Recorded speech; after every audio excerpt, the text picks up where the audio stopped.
তোমরা সবাই জানো এখন বিয়েবাড়ির সিজন চলছে। তো এই সিজনে আমারও একটা বিয়েবাড়ি পড়েই গেল, আমার মায়ের কাস্টমারের বিয়ে।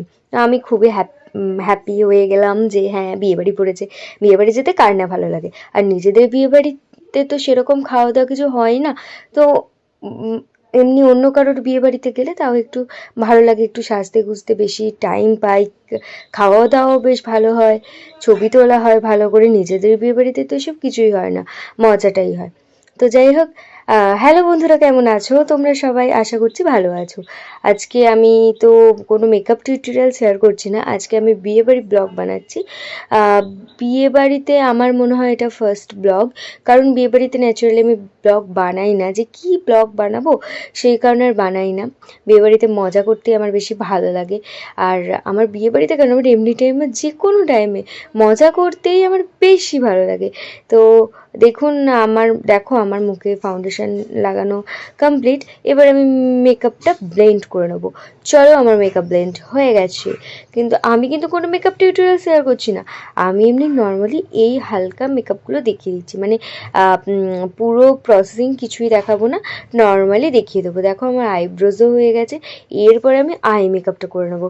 কিন্তু প্যালেটটা নিয়ে ভাবছিলাম, এটাই আমার সব থেকে কঠিন কাজ, যে আমি কি আই মেকআপ করবো। ছাতার মাথা কিছু বুঝতেই পারি না কি আই মেকআপ করব। তো আর এই যে এই শাড়িটা তোমরা দেখছো আমি পরে আছি, এই শাড়িটা হচ্ছে আমার মাসির। ওর থেকে নিয়ে আমি পরে নিয়েছি।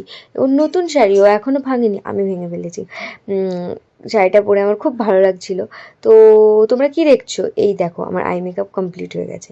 অত দেখে লাভ নেই, ওই যাই হোক করে করে নিয়েছি। আমি জানি খুব একটা ভালো হয়নি, বাট তাও গালটা একটু ব্লাশ ব্লাশ না করলে ভালো লাগে, সেই কারণে গালে ব্লাশ করেছি। যখন আমরা ছোটোবেলায় ছোটা ভীম দেখতাম, চুটকির গালে ওরকম লাল লাল দেখতাম, আমরা তখন বুঝতাম না ওটা কী জিনিস। আমরা মায়েদেরকে বলতাম, মা দেখো চুটকি গালে কত লুজ লাগিয়েছে। আমরা ওটাকে লুজ পাউডার বলতাম, যে লুজ লাগিয়েছে। তখন জানতাম না যে কোনটা ব্লাশার, কোনটা হাইলাইটার, কিছু জানতাম না। তো কথা বলতে বলতে আমার লুক কিন্তু কমপ্লিট হয়ে গেছে।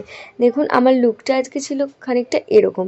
আর আমি একটু সিম্পল লুকই পছন্দ করি, আমি খুব হাবিজাবি সাজতে পছন্দ করি না খুব একটা। তো একটা হালকা কানের পরে নিয়েছি, আর কিছু পরবো না, এইভাবেই যাব। দেখতে দেখতে আমি বিয়েবাড়ি চলেও এসেছি। আর ওই যে দেখুন ব্রাইট ফোনে কথা বলছিল, সে কারণে আর ওকে ডিস্টার্ব করিনি, আর পরে আর ক্লিপ নেওয়া হয়নি। আমরা গিয়ে ফটোও তুলে নিয়েছিলাম সব করে। তারপরে এখানে চলে এসেছি বরের কাছে, বড় বিয়েতে বসে গেছে। আমরা যেতে যেতে তো যেহেতু অনেকটা রাত্রি হয়ে গেছিলো, সেই কারণেই বর বিয়েতে বসে গেছে। আমাদের বিয়েবাড়ি যেতে যেতে মোটামুটি 10টা বেজে গেছিলো। তাই আমিও একটু বর বিয়ে করতে বসেছে ওখানে দাঁড়িয়ে থেকে থেকে একটু ক্যামেরার সামনে ক্যাট মেরে নিলাম। কি ক্যামেরার সামনে ক্যাট মারতে কার না ভালো লাগে। তারপরে সেলফি ক্যামেরা খুলেও নিজেকে দেখছিলাম যে আদৌ ভালো লাগছে কিনা। তো দেখে আর লাভ নেই বাবা, প্রচুর খিদে পেয়েছে, পেটে একবারে ছুঁচো ডন দিচ্ছে। তো আমরা সেই কারণে কী করেছি, খেতে বসে গেছি। ফার্স্টে দিয়ে দিয়েছে লেবু নুন, তারপর দিয়ে দিয়েছে জলের বোতল, আর এটা হচ্ছে মেনু কার্ড। মেনু কার্ডে দেখুন সোনিয়া আর সৌমদীপের বিয়ে। খেতে এসেছি আমরা। তারপরে এখানে বাটোরা আর ওই চানা পনির দিয়েছে, আর স্যালাড দিয়েছি। স্যালাডটা খেতে খেতে আমি ওয়েট করছি কখন বিরিয়ানিটা আসবে। উফ, বিরিয়ানিটা আসছেই না, ভালোই লাগছে না কিছু খেতে।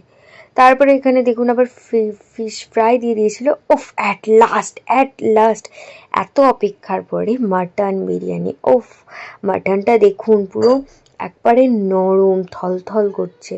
আমার এই রকম টাইপের মাটন খেতে ভালো লাগে, আর কয়েকদিন ধরে খুব মন চাইছিল। আর আমার বিয়ে বাড়িতে গেলেই একটাই সমস্যা, আমি জানি না তোমাদের কার কার হয়, এই খেতে খাওয়া শেষ না হতে হতে সব কিছু দিয়ে চলে যায়। আমার বিরিয়ানি শেষ হয়নি, চাটনি পাঁপড় দিয়ে মিষ্টি দিয়ে চলে গেছিলো। তারপর আমি কি করেছি, কিছুই খেতে পারিনি, হাত ধুয়ে চলে এলাম আবার একটু লুকটা দেখাতে। এতক্ষণে দিদিটা বিয়ে করতে চলেও গেছে। যাই হোক, তো এটা ছিল আমার ফাইনাল লুক। তোমরা দেখে অবশ্যই বলবে যে আজকে আমাকে কেমন দেখতে লাগছিল। তারপর আমি একটু ক্যামেরার সামনে ক্যাট মেরে নিচে চলে গেলাম পান খাওয়ার জন্য, কারণ পানটা স্টলে করেছিল। তো আমার পান খেতেও বেশ ভালোই লাগে, মিষ্টি মিষ্টি পান। বিয়েবাড়িতে অনেকে খায় না হয়তো, বাট আমার ভালো লাগে।